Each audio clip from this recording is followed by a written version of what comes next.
صورتحال ہے کہ میرے عقب میں بھی آپ دیکھ سکتے ہیں کہ کوڑا کرکٹ کے بڑے بڑے ڈھیر سڑک کے کنارے پر موجود ہیں۔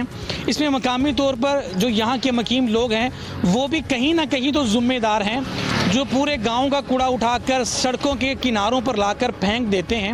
یہاں پر اس وقت ہم رپورٹنگ کر رہے ہیں، یہ صورتحال ہے کہ کوڑا کرکٹ سے اٹھنے والی بدبو سے یہاں پر کھڑے ہو کر عوام کی فلاح کے لیے، عوام کی بھلائی کے لیے بولنا بھی بہت مشکل ہو رہا ہے۔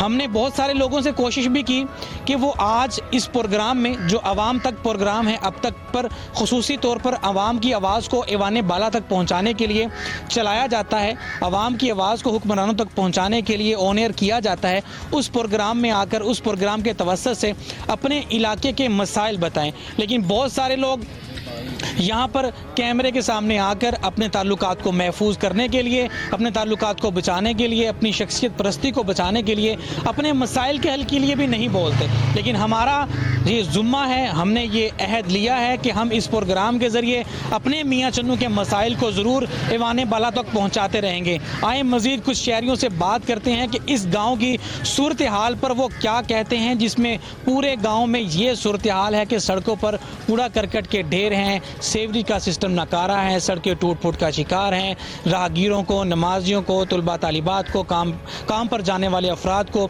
گزرنے میں شدید پریشانی کا سامنا کرنا پڑتا ہے۔ اور پھر جو حکومت کا دعویٰ ہے کہ صاف ستھرا پنجاب، اس کے حوالے سے عوام کیا کہتی ہے؟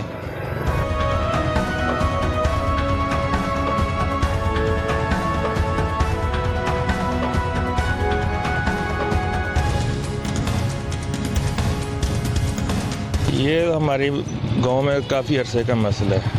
ہمارے مقامی جو سیاسی لوگ ہیں وہ تو آواز اٹھا رہے ہیں، لیکن جو اوپر والے وہ کوئی آگے سے اس کا رسپانس نہیں دے رہے۔ ہمارے ادھر جو گاؤں کے انٹرنس ہے، ایگزٹ ہے، آپ ادھر جا کے دیکھ لیں، ادھر بھی ایسے جیسے یہ ادھر حالات ایسے ہی ہیں۔ ادھر یہ بچوں والا سکول ہے، ادھر بچے اسکول نہیں جا سکتے، دروازے کے آگے بھی ایسے ہیں۔ تو اس لیے انتظامیہ کو کیا کہیں؟ انتظامیہ سے یہی گزارش ہے کہ ایک تو یہ ادھر سیوریج کا بہت مسئلہ ہے، اور ایک یہ جو کچرے کا ادھر ڈھیر لگے ہوئے ہیں، یہ ہماری تو یہی ریکویسٹ ہے کہ اس کو جلدی سے جلدی صاف کیا جائے، جس سے یہ نہ تو بیماریاں پھیلیں اور یہ بہت مشکلات ہو رہے ہیں۔ اچھا، یہ کب سے ہے؟ جب سے آپ بتا سکتے ہیں؟ یہ میرا خیال ہے کہ 15-20 سال سے ایسے ہی ہے، پورے گاؤں کی یہی صورتحال ہے۔ اپنے طور پہ گاؤں میں کوئی لڑکوں نے کوئی تنظیم نہیں؟ یہ پہلے ادھر گاؤں میں تنظیم بنائی تھی لوگوں نے، کوئی 4-5 سال وہ چلا ہے، لیکن یہ آپ کو پتہ ہے پورے گاؤں کا مسئلہ، یہ تنظیم سے تو حل نہیں ہوگا۔ تنظیم تو یہ تھوڑا بہت صفائی اس کا کروا دے گا، اس سے زیادہ تو نہیں کروا سکتی۔ ہمیں بہت زیادہ مشکلات پیش آ رہی ہیں۔ ابھی تو یونین کونسل لیول پہ بھی وہ ملازمین رکھے ہیں، پھر بھی کوئی ایسی وہ پیش رفت نہیں ہو رہی کہ جو کوڑا کرکٹ ہے وہ اس کو اٹھایا جا سکے۔ کوئی نہ کوئی ایسا بندوبست ہونا چاہیے۔ ہم ریکویسٹ کرتے ہیں کہ اس کو جلد از جلد جو ہے نا، وہ اس کے ساتھ ہی وہ مسجد بھی ہے سامنے، اس کا بھی خیال رکھا جائے، اس کو تقدس کو پامال نہ کیا جائے۔ وہ ساتھ کوڑا کرکٹ ہے، روڑی ہے، سارا کچھ ہے، بدبو آتی ہے، اور ساتھ مسجد بن رہی ہے۔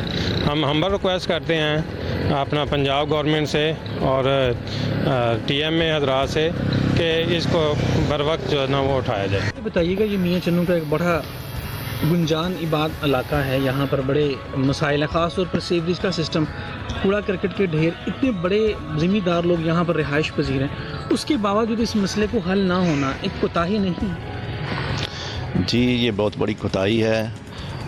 ہمارا اکثر ادھر آنا جانا ہوتا ہے، لیکن یہ وزیر اعلیٰ پنجاب کا صاف ستھرا جو پنجاب ہے، یہ میرا خیال اعلانات کی حد تک کی محدود ہے، اور ہمیں کوئی کہیں ادھر صفائی کے انتظامات نظر نہیں آ رہے۔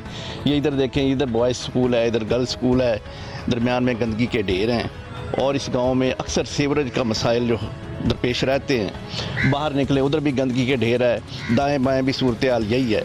تو ہمیں ایسی کوئی صورتحال نظر نہیں آ رہی کہ صفائی کے حوالے سے، کوئی صاف ستھرا پنجاب کے حوالے سے کوئی حکومتی مشینری ایکٹیو ہو۔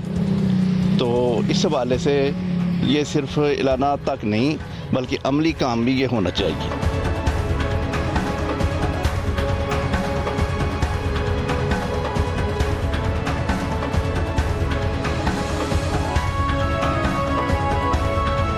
ناظرین، میاں چنو کے صاف ستھرے دیہاتوں کی یہ صورتحال ہے۔